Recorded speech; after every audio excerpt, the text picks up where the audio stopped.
Hey there, island dreamers, locals, and anyone craving a slice of paradise.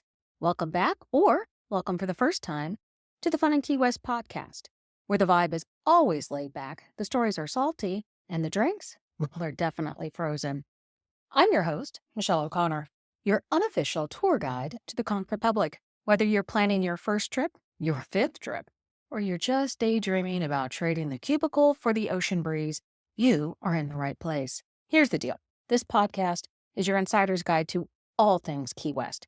We're talking where to eat, hello, conch fritters and key lime pie, where to drink, spoiler alert, there will be rum, where to stay, and all the quirky, wonderful things that make Key West the one-of-a-kind paradise we all love. Plus, we'll keep you up to date on the latest happenings, festivals, events, maybe even the occasional Hemingway lookalike sighting. And just to keep things spicy, we'll be bringing on some amazing guests now and then, locals, business owners, and people who know the island like the back of their sandy hand.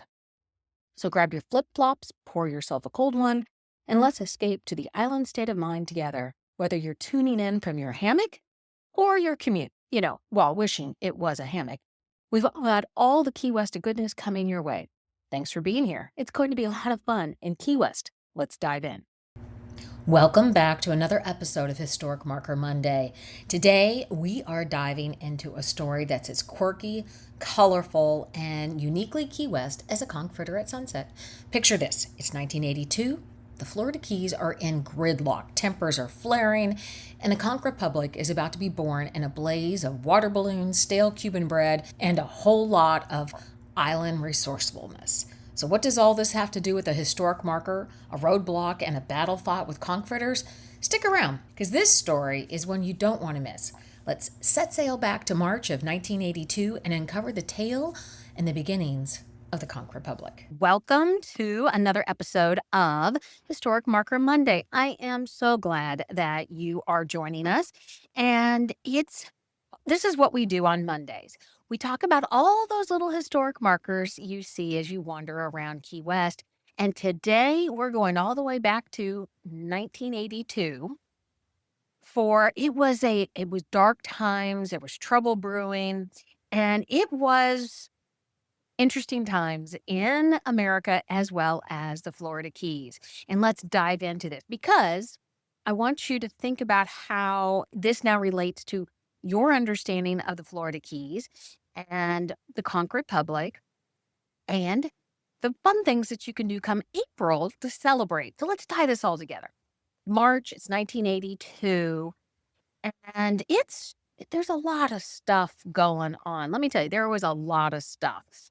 You had Border Patrol who had set up a roadblock up at Last Chance Saloon in Florida City. So every single car entering the Keys and leaving the Keys was stopped and searched. Now, there's a little bit of humor that goes into some of the historical sites that I was looking at, but they're stopped. They're looking for drugs and potentially aliens.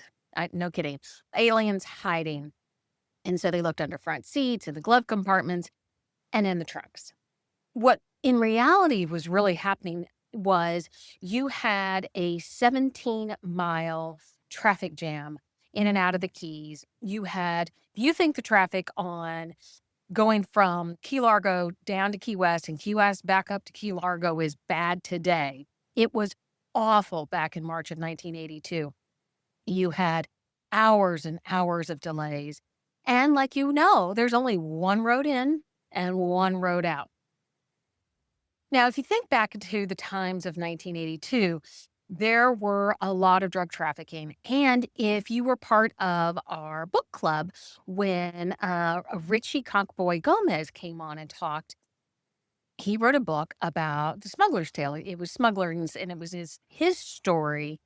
And he embellished it a little bit, but I really don't think it was that much. You should go check it out. Go to our YouTube channel and check out that interview with Richie Conkboy. And he talked about how from the 70s to the 80s, there was a lot of transition for the people who were in the Florida Keys trying to survive and to make a living. And they went from being fishermen, and then they went into the whole square grouper thing.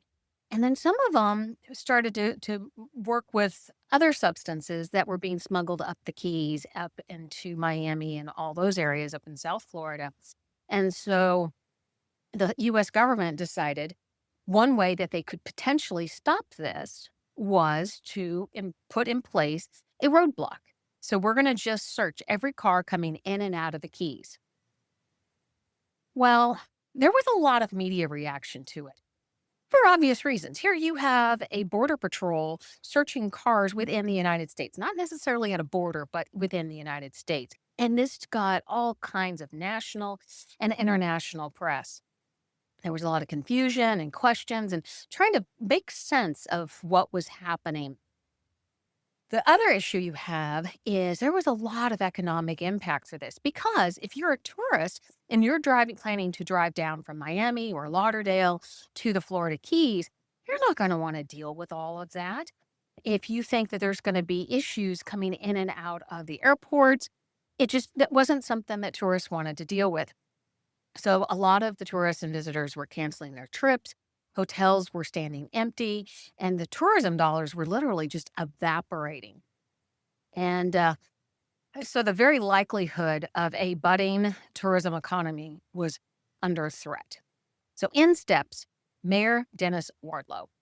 And so let me introduce it. You have the key players. You have the mayor, you have the community leaders, and they're gathering around, and they are asking the mayor, what are you going to do about this? This is impacting our livelihood.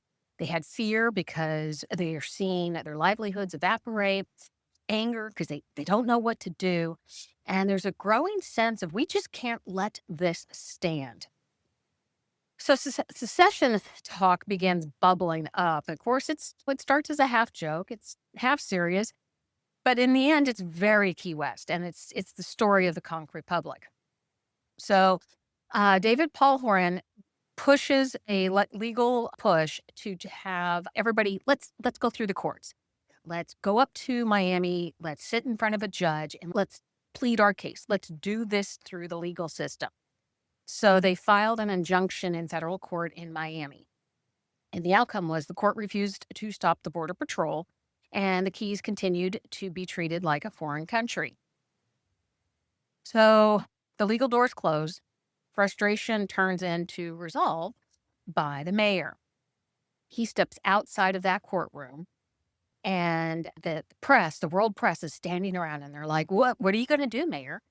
And the answer that made history was, we're going to go home and secede. Let that sink in. So that is the birth of the Conch Republic right then and there. On April 23rd, 1982, the Conch Republic declares itself. They raise their flag, and it's raised over City Hall. And this is a symbolism that if you've seen the Conch Republic flag, it has the conch, and it's a beautiful flag, but it has humor with purpose. This was a pageantry wrapped protest. And so enter in the schooner Western Union, and it's commanded by Captain John Cross. And they then launch the Battle of the Conch Republic, and they attack. I'm going to make this very clear. They jokingly attacked the U.S. Coast Guard cutter Diligence. And the weapons they used were water balloons, conch fritters, and stale Cuban bread. And the response from the Diligence was they got hosed down by fire hoses. So this is the actual name of the Great Battle of the Conch Republic. So Mr. Coffee is telling us that he's here. So at this point in time, because the Conch Republic has been declared its own country, the mayor is now the prime minister. And what he does is he immediately surrenders to the U.S. Coast Guard. And he puts in his demand of foreign aid and war relief and compensation for damages. And the punchline to that is that they're still waiting to be paid for that. But there was a quiet victory. And hopefully Mr. Coffee will stay quiet long enough for me to tell you this. But there was a quiet victory. The roadblock was removed. The Border Patrol searches stopped. And even though there was no official recognition, but there was a very real outcome. Tourism was saved, and the pressure worked. The tactic got to the point made. So this wasn't necessarily a revolution. It was, they talk about this on the Conch Republic website, and they talk about this during Conch Republic days. This was not, the intent was not to be anti American. The intent was not to rebel against the United States. Instead, this was their way to protest against governmental outreach and their response of Americans being aliens. And there's a distinction here, and I want to make it very clear that the U.S. Coast Guard was never considered the enemy at all by the Conch Republic. And the diligence just happened to be, as they talk about it, a target of opportunity. But it was friendly, it was respectful, and they had no intention of doing any harm. Today, I think as you wander through the Conch Republic, you get that feeling. Conch Republic exists as a sovereign state of mind.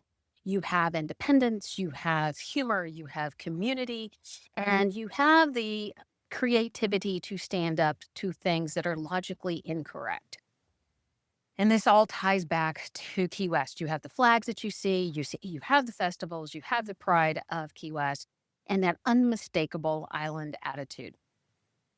So as you're walking down Wall Street at 402, you're going to see the historic marker that talks about the Conch Republic and understand the joke and the intent behind the great battle. But what's really neat about all of this is it does launch, and this is the 44th year of it, is the annual Conch Republic Days.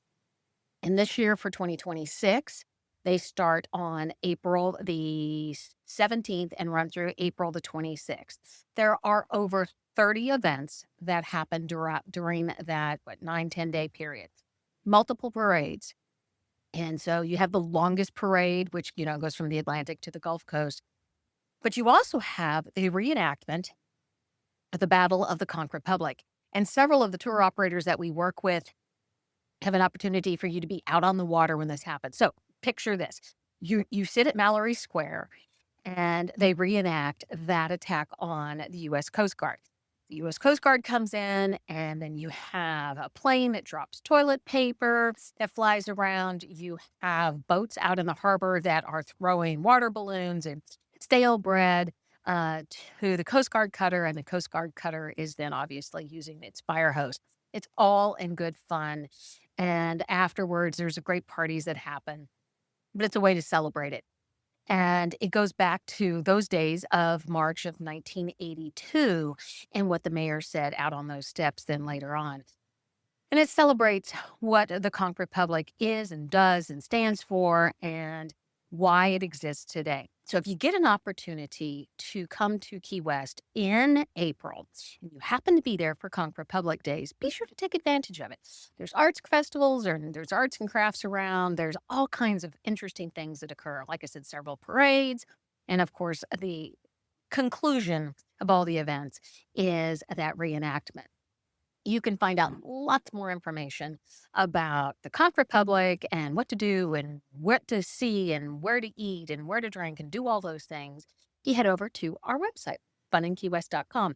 You head over there, there is those free guides, plus you can sign up for our newsletter and check out our book club. Again, Richie Gomez wrote a book that was one of ours last year in 2025. And he talks about growing up in Key West, and we've got some new ones coming up that are going to be really cool. But be sure to check out a lot of those author interviews over on our YouTube channel. I always like it when you guys stop in and say hi, and thank you so much for joining me. I am Michelle with Fun in Key West. This has been another episode of Historic Marker Monday. You have a wonderful day, and we will talk to you later. And that, my friend, is the story of how a little island with a big personality stood up to the powers that be, with humor, creativity, and a splash of rebellion. The Conch Republic may have started as a protest, but today it's a celebration of independence, community, and an unmistakable Key West spirit.